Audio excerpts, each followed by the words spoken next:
gather. You are here for the symposium for The Consultant by Heidi Schreck, directed by Kip Fagan. I'm going to really quickly just introduce you, read a brief bio of the guest sitting next to me. You have a longer bio, I believe, in your programs, but Bruce Tulgan is the founder of Rainmaker Thinking Incorporated, a research, training, and consulting firm in New Haven, Connecticut. He is internationally recognized as one of the foremost experts on leadership and performance management in the workplace. Bruce is the author or co-author of 18 books, including the bestseller, It's Okay to Be the Boss, the classic Managing Generation X, Not Everyone Gets a Trophy, and most recently, It's Okay to Manage Your Boss. His work has been the subject of more than 1,000 news stories around the world and has written for the New York Times, USA Today, and the Harvard Business Review. He holds a 5th degree black belt in karate.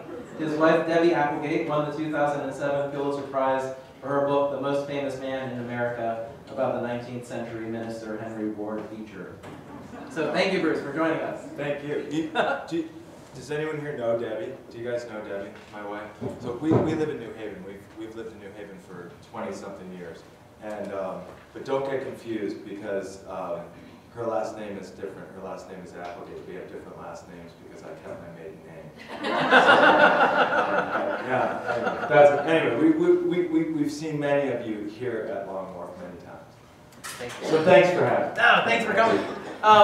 So, you know, obviously one of the reasons that Bruce is here is because this play, called The Consultant, just really, when we were sitting down talking about who might make a really great guest for our symposium, we said, well, we should bring in a real live consultant. And that's one of the things that that Rainmaker Thinking does, is one of the programs that you provide.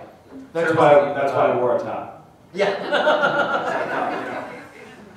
I would love maybe just to start talking right now about, if you could talk a little bit about the current state of corporate America.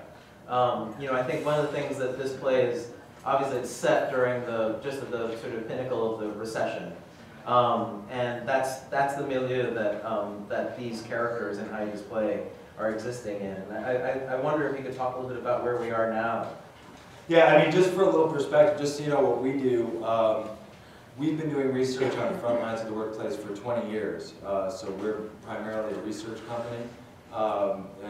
We started doing the research in 1993. We do in-depth interviews with people in the workplace. We've sort of become best known for looking at the workplace through a generational lens because my first book came out in 1995, was Managing Generation X. And back then, we were the young people in the workplace. And so we've been doing that research for 20 years. And so I know some of the people in the room are of an age where you've seen the economy go up and down many times.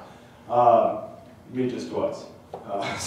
But we saw it really, the economy was affected profoundly, of course, by a downturn in starting the spring of 2001, really, and that, of course, was affected by 9/11, really put the brakes on the economy. That's when the dot-com boom sort of crashed. And then, again, in late '08, we started to see the same thing. So this was a time everyone was freaking out.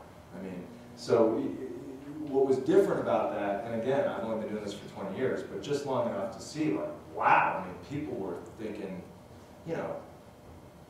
the whole game might be up.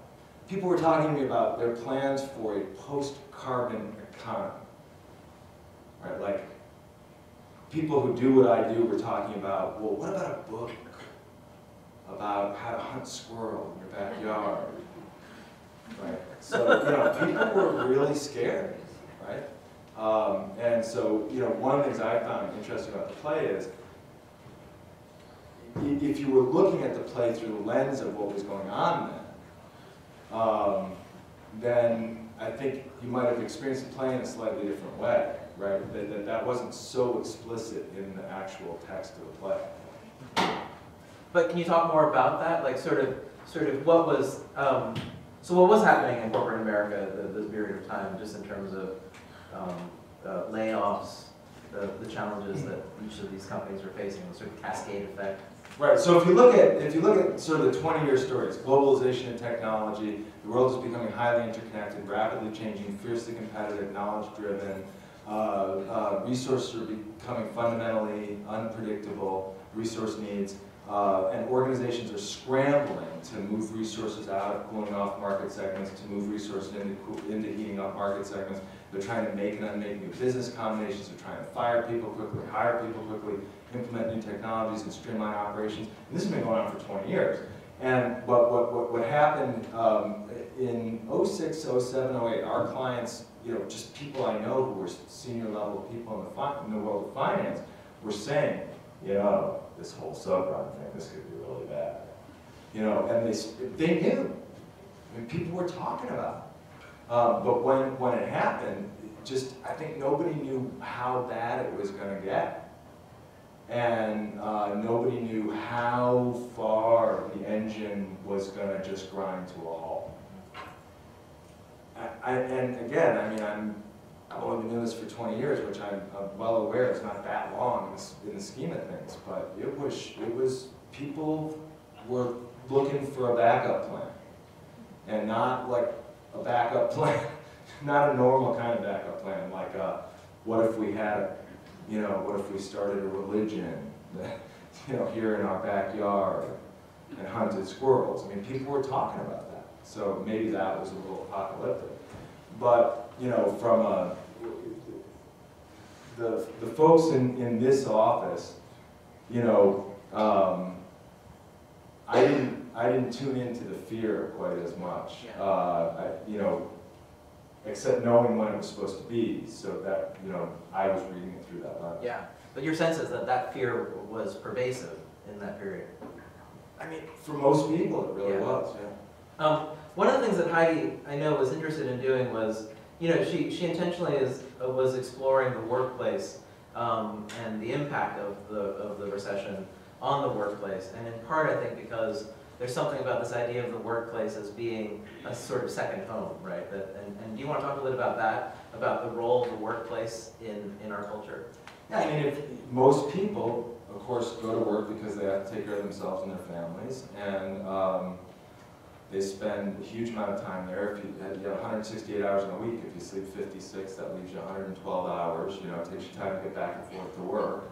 Most people groom. If you got like 100 hours to work with, most people spend close to half of that at work with people who, you didn't decide they were going to be there. Your boss decided they were going to be there. And so you're in these very close quarters where everybody, this is what they do, this is how they feed their family. This is their livelihood. This is their opportunity to pursue a career. Now, if you're the boss, maybe you chose everyone who's there, and then they really drive you crazy. But for most people, they spend huge amounts of time in a relatively high stakes environment with competing interests and with people who are not of their choosing.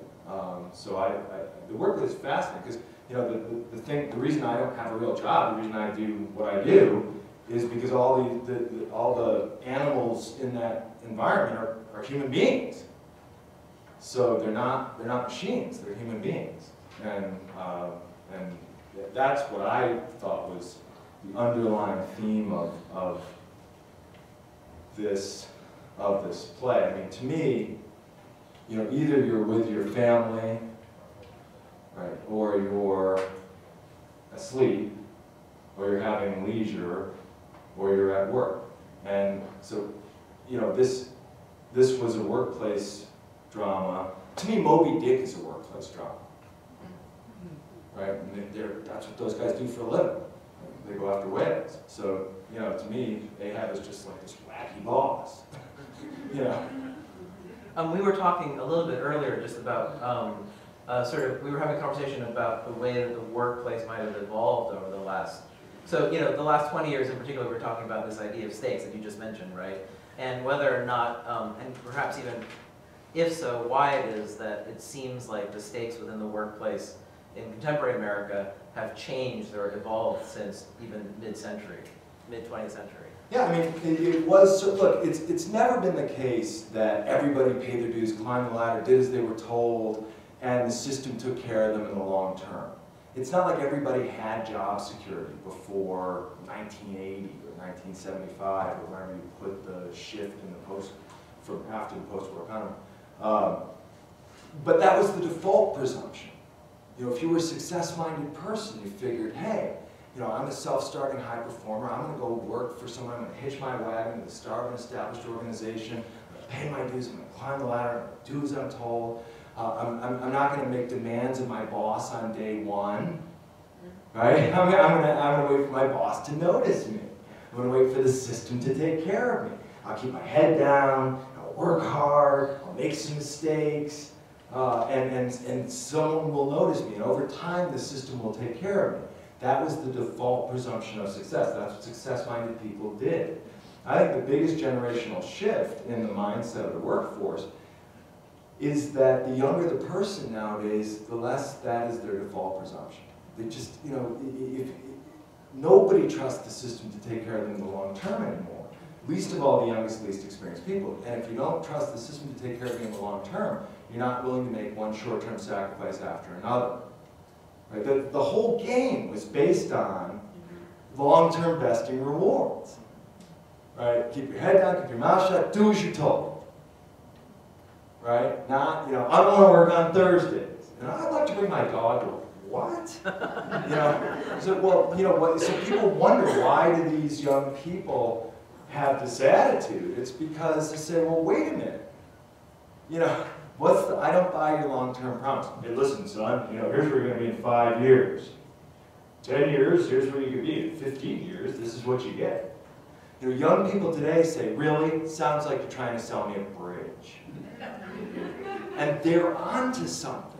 One young person we interviewed, you know, we interview young people every day, that's what we do. One young person we interviewed was telling me, he says, my boss keeps saying to me, listen, son, stick with me and this is where you're going to be in 5 years. And he said, I'm dying to turn around and say to that guy, I hate to tell you, pal, but you don't know where you're going to be in 5 years. And what I love about that is, you know, this is a 23-year-old. I mean, one of the funny things about, you know, this 22-year-old coaching a 39-year-old is this, you know, sort of, you know, bizarro world in the play, right? And we can talk about that too. But there is this visceral sense of uncertainty that they have that is plugged into reality.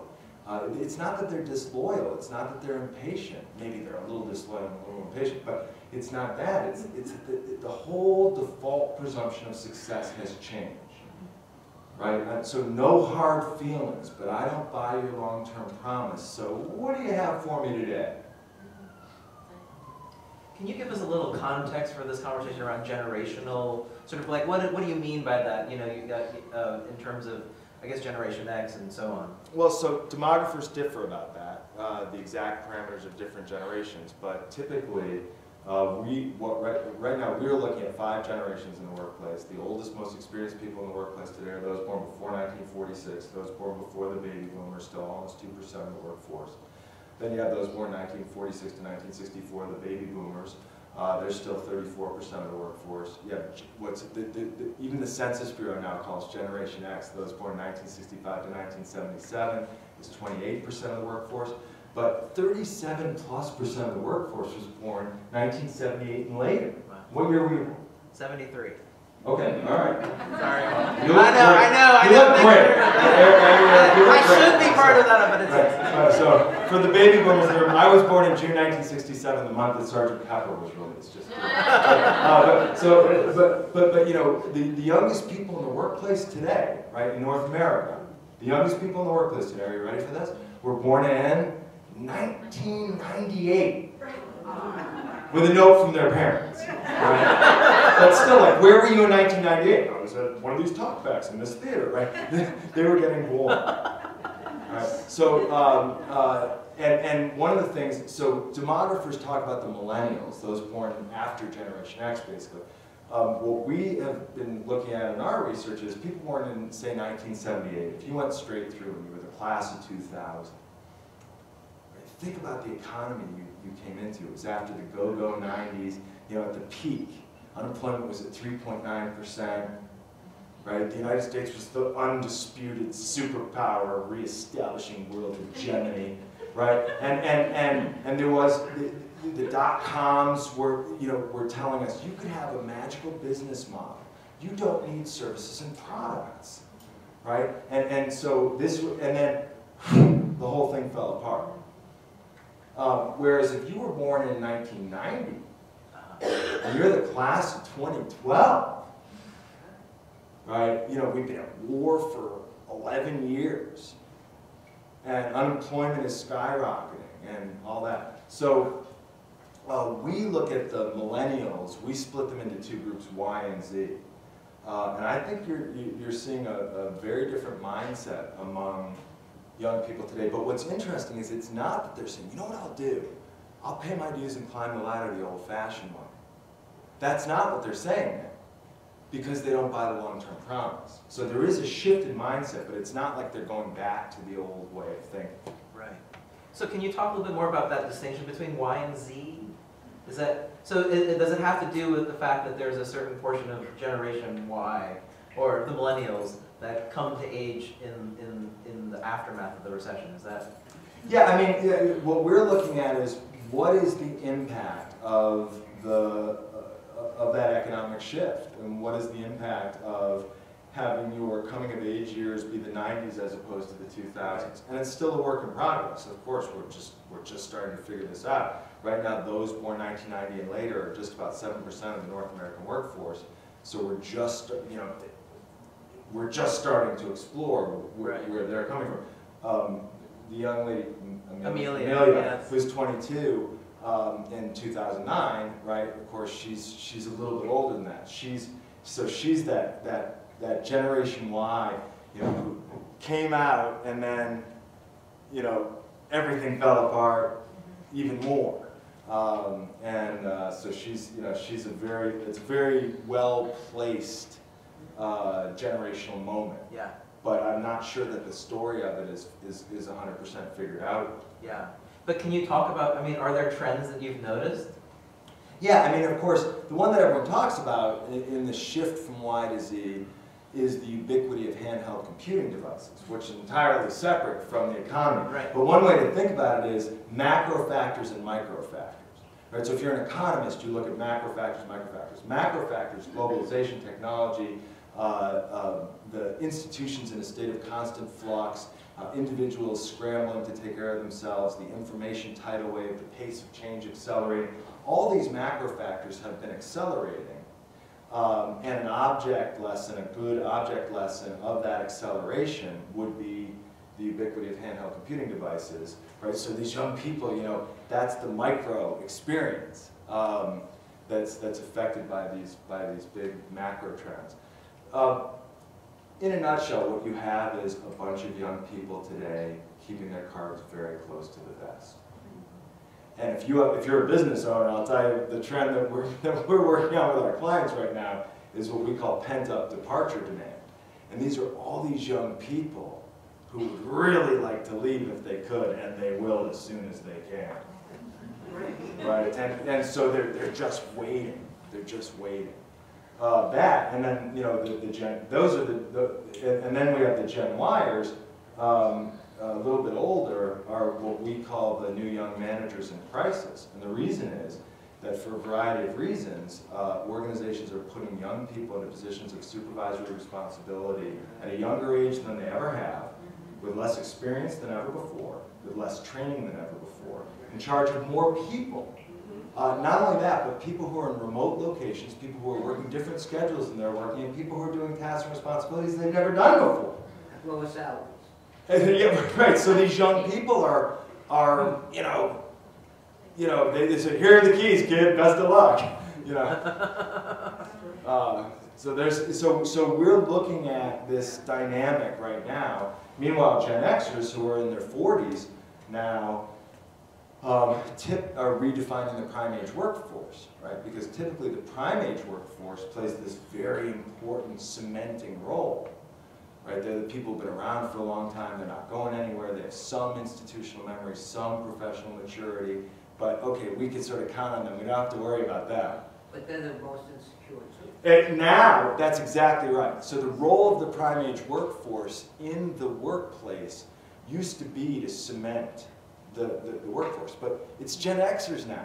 You know, it's the latchkey kids, right? They were the great unsupervised generation, and they still want to be left alone. And they think like entrepreneurs, and they want status, authority, prestige, and rewards. They just don't want the responsibilities of managing people. But the young people, right, because here's a macro micro factor, right? On a micro level, you went from the latchkey kids of Generation X to the most over-supervised generations in history. Right? Today's young people who are coming to the workplace, they've never spent a minute alone in their lives. Right? So you have Gen Xers who are like, leave me alone, and the young people who are like, I'm here!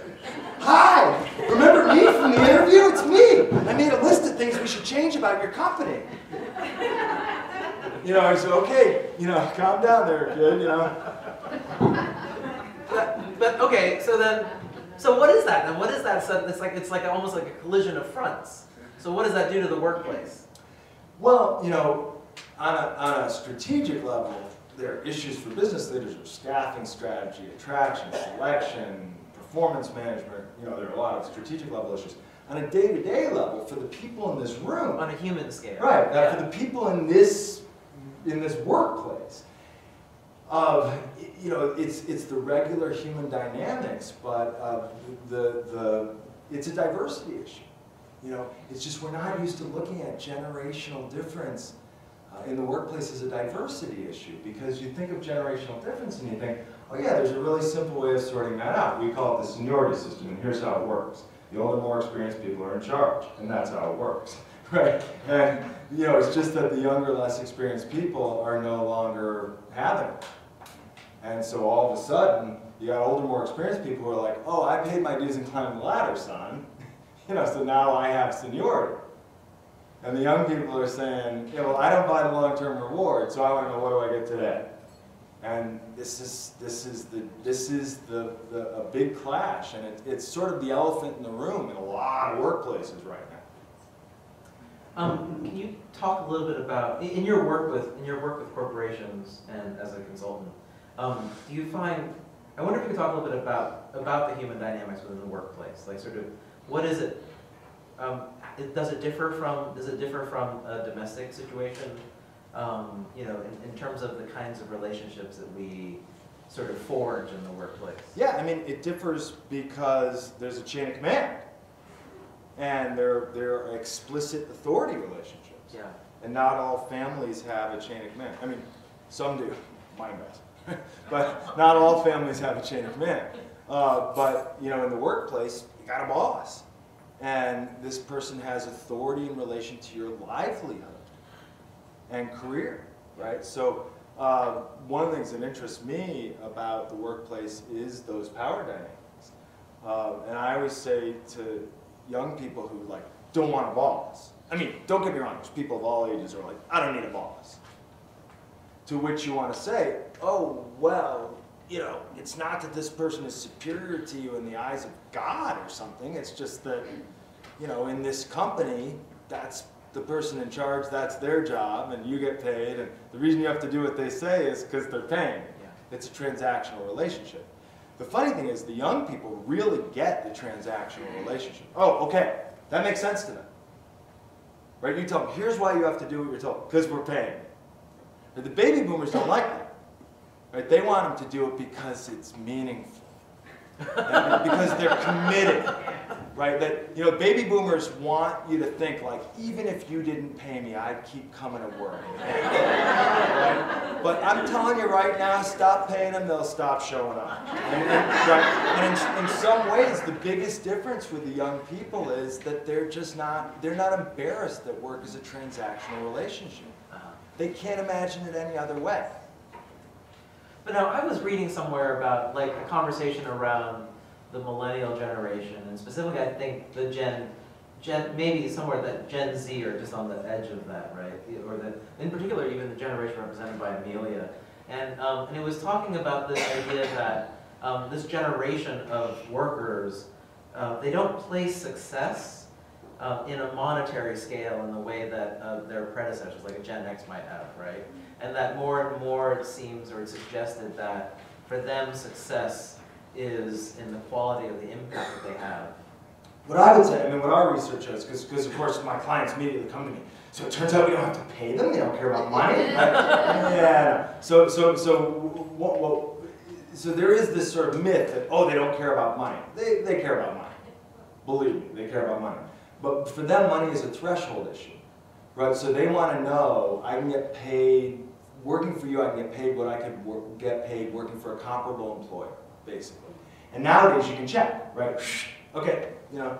And so it's a threshold issue.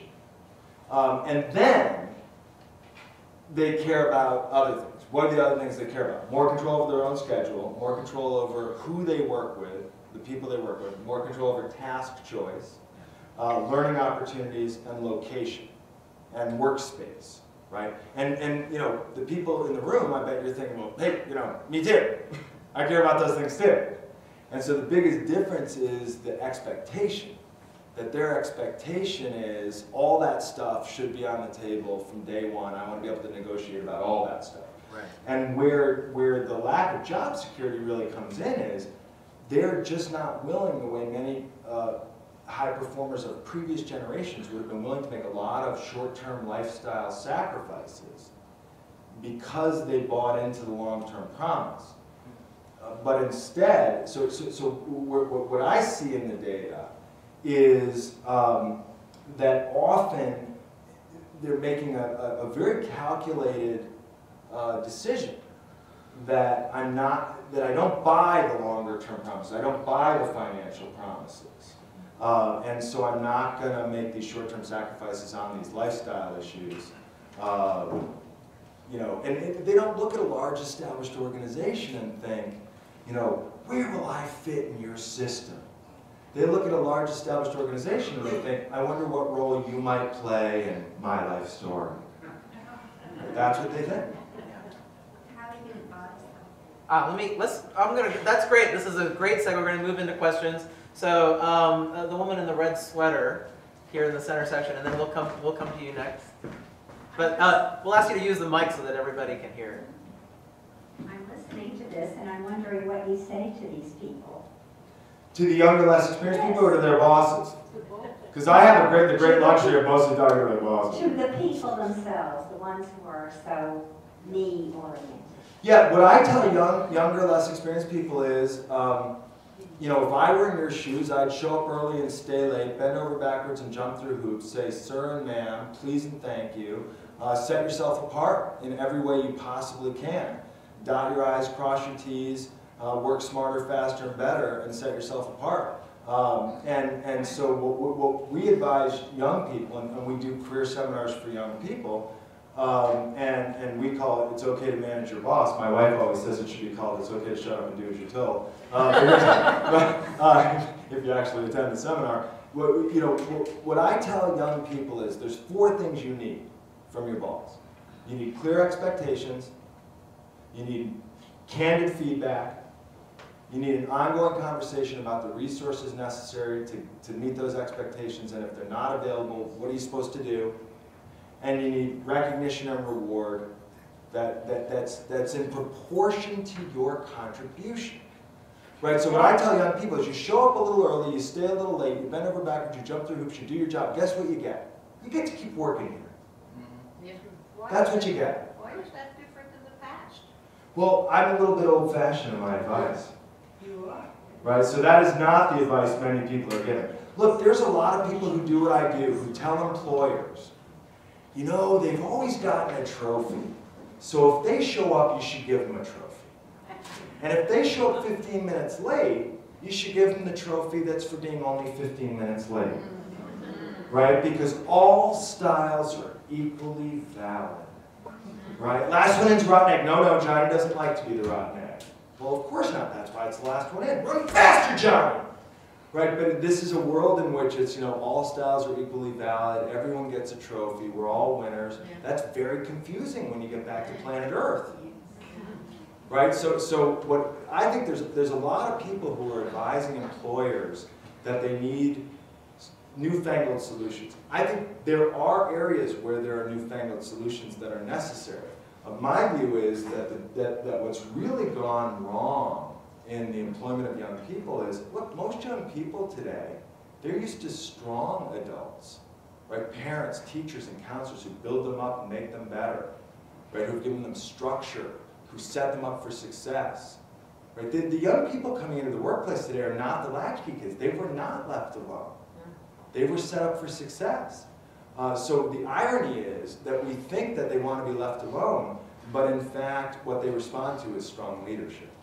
And I don't mean strong like, do it, kid, figure it out. That's not strong. You know, that's just some sorry excuse for weak. Right? So I don't mean that we should shoo these kids out. I mean, somebody needs to build them up and set them up for success, because you know what? Those long-term rewards are not there waiting for them. So they can't afford to waste their time and energy.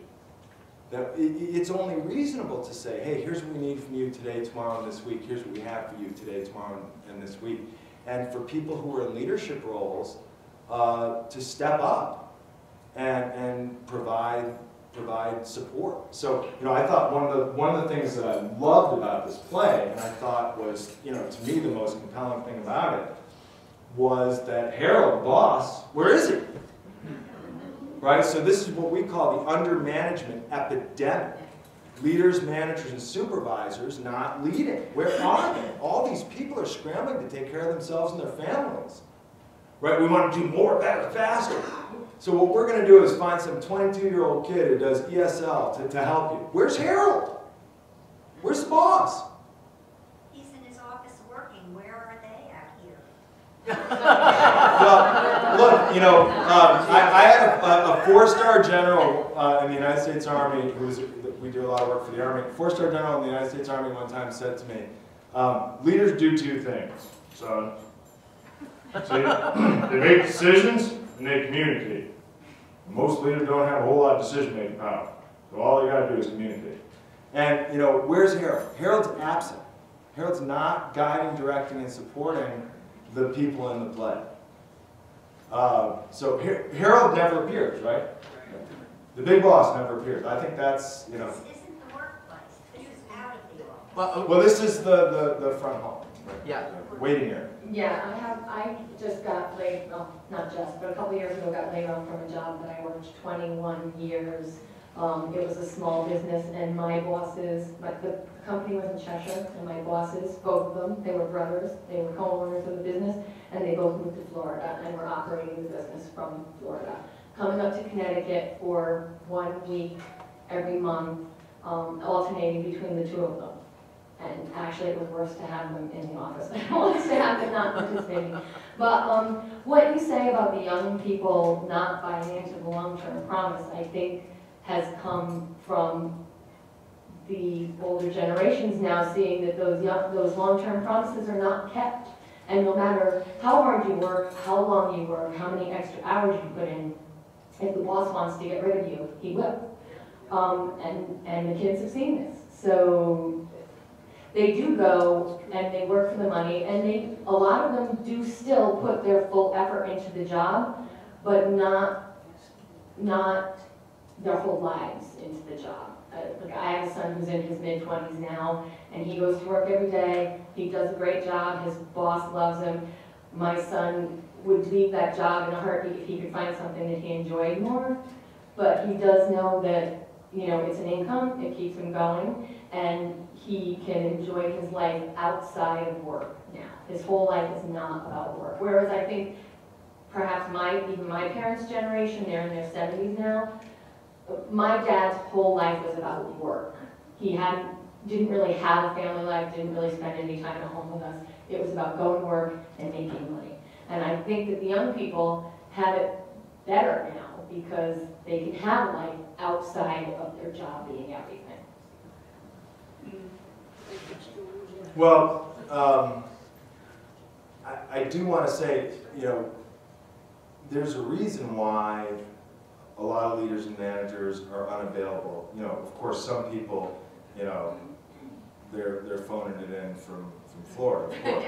And then they show up and make a bunch of decisions and disappear. But most leaders and managers, they have too many people to manage. They have other tasks, responsibilities, and projects besides managing. You know, that most managers will say to me, I should be a strong manager. You know, my boss is in here telling me do more, better, faster. You know, I don't have time, right? So people are scrambling, and leaders are under a lot of pressure too. So be that as it may, a big part of what's going wrong in the front lines is leaders are not there guiding and directing people more. Because, you know, if you're there, remember, if it's more like just a job, you got to provide more guidance and direction for people. And if things are changing all the time, you got to provide more guidance and direction for people.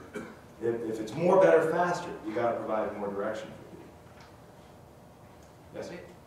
I see a question back here and then down here. So let her get you. She's bringing the microphone over.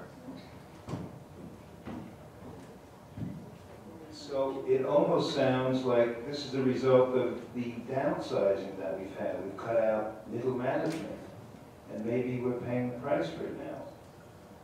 That's definitely part of the equation, no question about it. You know, I think among the things that happen is that the efforts to cut costs, streamline operations, which led to eliminating a lot of middle management, increasing spans of control, moving toward what in the corporate world is called more of a matrix system with less clear chains of command. All of that stuff, you know, dovetailed with what I call the discourse of false empowerment. That, hey, nobody really needs to be in charge. You know, we'll have self-managed teams. They'll figure it out. And it just that it actually doesn't work. You know, show me a self-managed team. Give me 5 minutes with a self-managed team, and I'll tell you who's in charge of that team.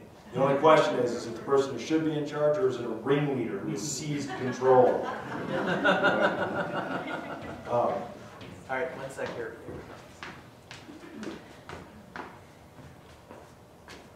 I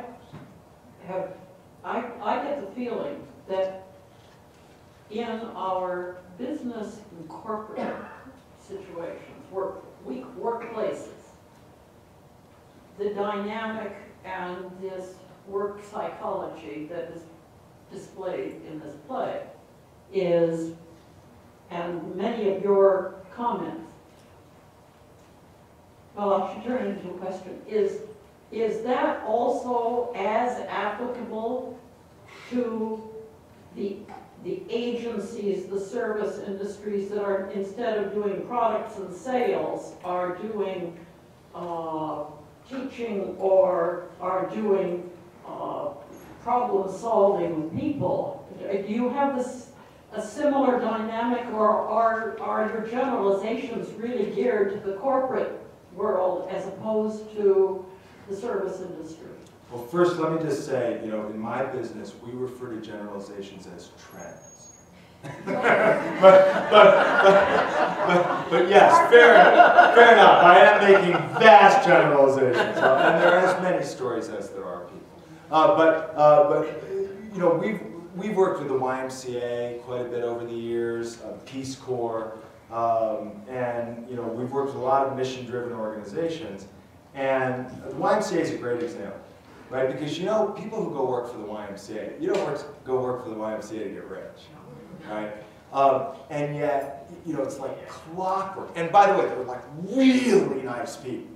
You know, you go to a YMCA executive conference, you know, and you're kind of, you know, it's humbling. You know, they're very nice people. And they come there because it's mission-driven work. Same is true of the Red Cross, same is true of the United Way. One of the things that's interesting is when they employ people, you know, people usually go work there because they're drawn to the mission.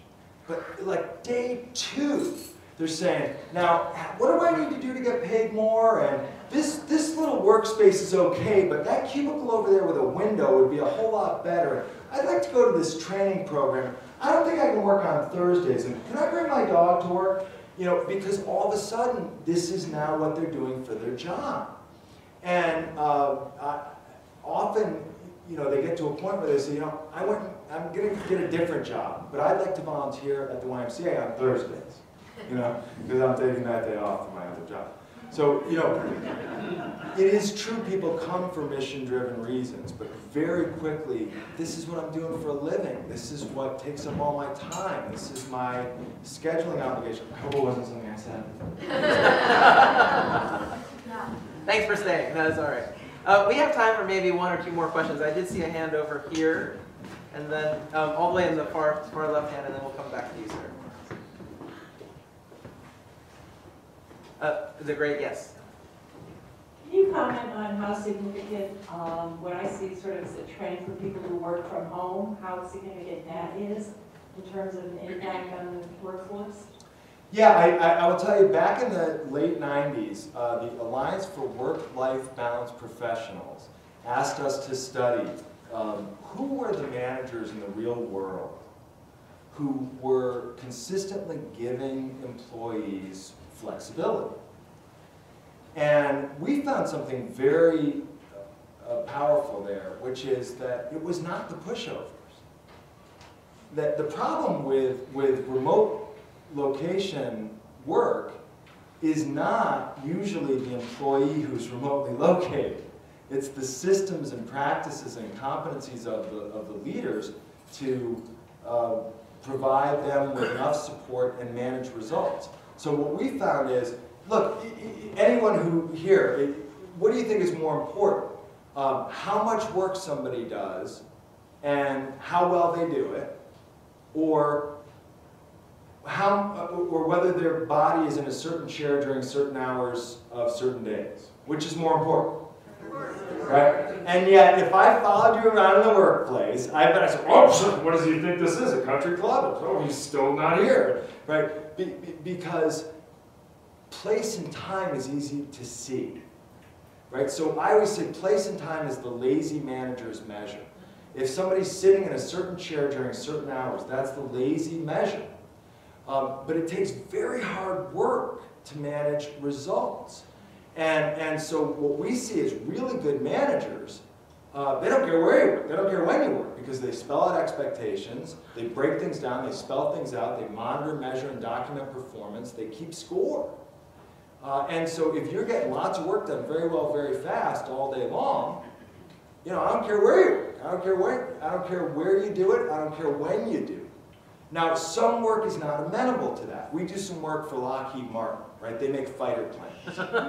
Can you do that in your backyard? You can't make a fighter plane in your backyard, right? We do some work for J.C. Penney. What if you sell men's pants at J.C. Penney? You know, come on over to my house, I'll sell you some men's. It's ridiculous, right? So there's some work that can't be done remotely.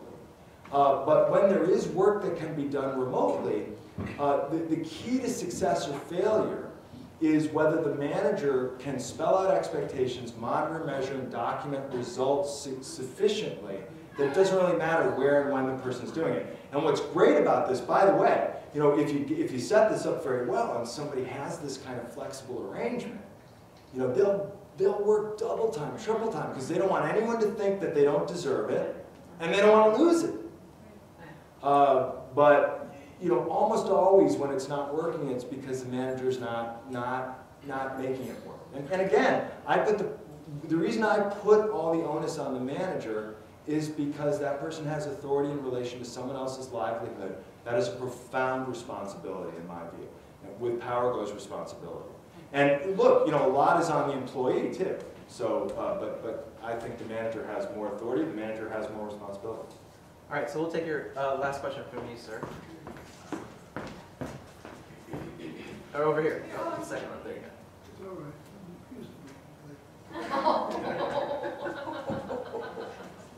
Particularly a long-term trend, it seems to me that what's happening in the United States is we're going down the tube. We're a third world country in many ways already. And when we talk about these work styles may be changing.